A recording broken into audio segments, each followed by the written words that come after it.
Hi everyone, it's Wendy Lee. Welcome back and welcome if you're new.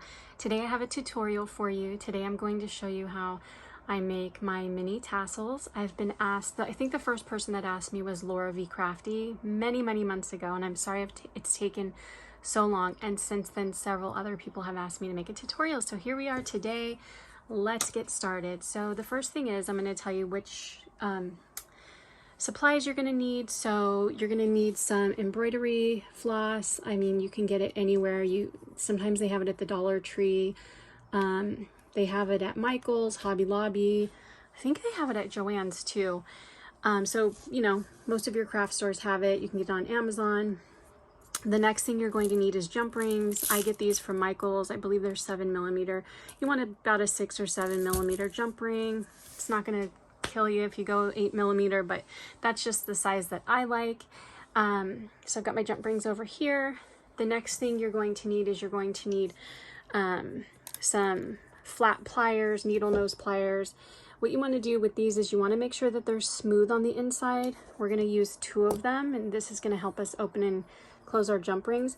The reason why you want to make sure that the ones you're using are smooth, anytime you're working with jewelry components, it's best to have smooth ones because they can, if they have like ridges on the inside, they can scratch up your jewelry pieces. So always make sure they're smooth. You know, don't go out into your spouse's garage and grab their, make sure that they're smooth on the inside. Okay, and then finally we need a fork.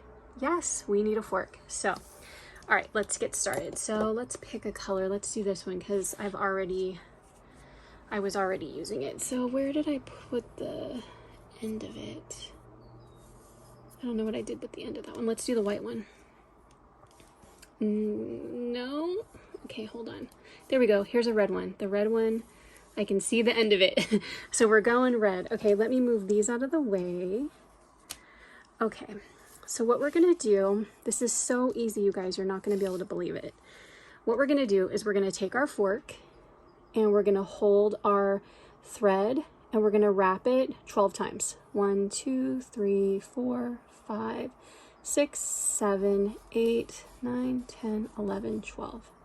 And that's it. Okay, the next thing is I like to make sure that I already have my jump rings open and ready to go. So let me show you how to open a jump ring just in case you found this video and you've never opened a jump ring before.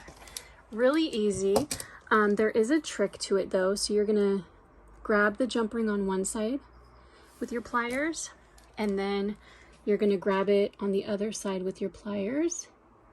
And you don't wanna pull it like this. You wanna pull it away from you and towards you. So we're gonna use my left side to pull it towards me and the right side to pull it away from me. So you're gonna open it just like that. I like to open these ones a little bit wide because I'm gonna be stuffing a lot of thread in them, but typically if you were making jewelry you wouldn't have to open it so wide, but we're going to do that for today. Let me open up one more for you just so I can show you again. Like I said, super easy. Pull it away from you and towards you at the same time, just like that. The reason why you don't want to do it the other way, pulling it this way, is because you'll never be able to get it back together again. Okay, so we wrap this 12 times. We've got our little piece down there.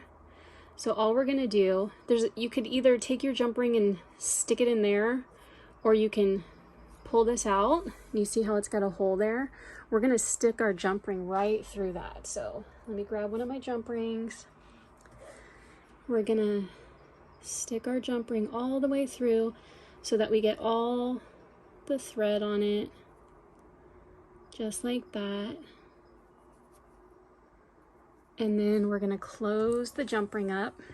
So I'm gonna show you so you guys can see like all the thread is inside there. So you're just gonna grab your jump ring on both sides again, and you're gonna pull them back together. And just to make sure they're flush, I like to take one of them and like squeeze it and kind of flatten it so I can make sure that it's flush. Okay, so the next thing that we're gonna do is we're gonna take some scissors and we're just gonna cut off that long piece. Then what we're gonna do is we are going to take our scissors and stick them through all the little loops and cut them.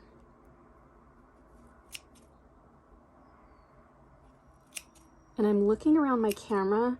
Normally I can do this in one shot, but I'm in a funny position, but it's okay. Let me see, let me make sure I got them all. Yeah, I did. Yep.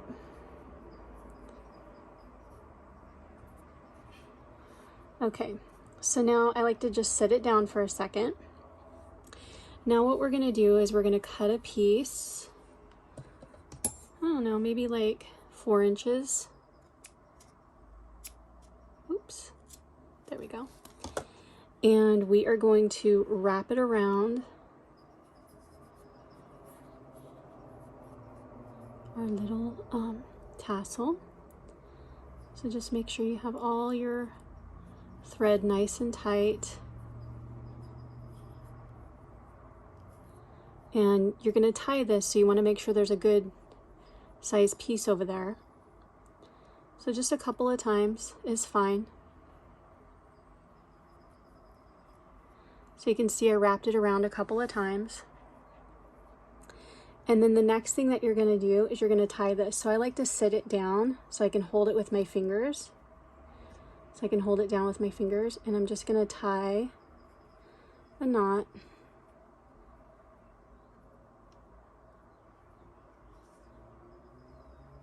Just like that.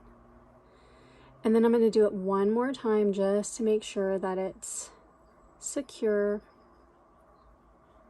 Oops, my little threads are coming apart, so you want to make sure that they're together. Get that little straggler. And we're going to do it one more time. Make sure we pull all those in. And then, if you have some flush cutters, let me show you what those are. These are my favorite ones. If you have some flush cutters, I would say use these to cut the strings off, because it'll let you get really, really close to the knot. But if you don't have them, you can just use your scissors, which I'll show you.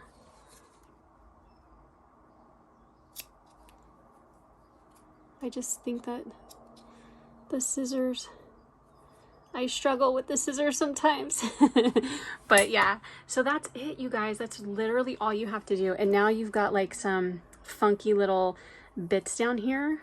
And if you want to make everything even, you are just going to take your scissors. You're going to pinch these up at the top, up to like the shortest, you know, find where the shortest thread is. So for this one, it's about right there. Oops. There we go. And then you're just going to cut them off. And now you have a super cute little tassel. That's all there is to it, you guys. So let me show you my little bowl full of tassels. I'm gonna make a follow-up video, and I'm gonna show you how to make fancy tassels. Like some of these in here you can see are a little bit fancier, and I'm gonna show you how to dress up your tassels and make them fun and unique. So I hope you guys enjoyed that. I hope that was helpful. I'm sorry it took me so long, Laura. But yeah, I hope you guys enjoy. If you make these, please tag me. Please tag me on Instagram. I want to see them. Or if you make a YouTube video showing them, come back on this video and let me know, because I would love to come watch your video and check them out. Okay, thanks for watching, guys. I'll talk to you soon. Take care. Bye.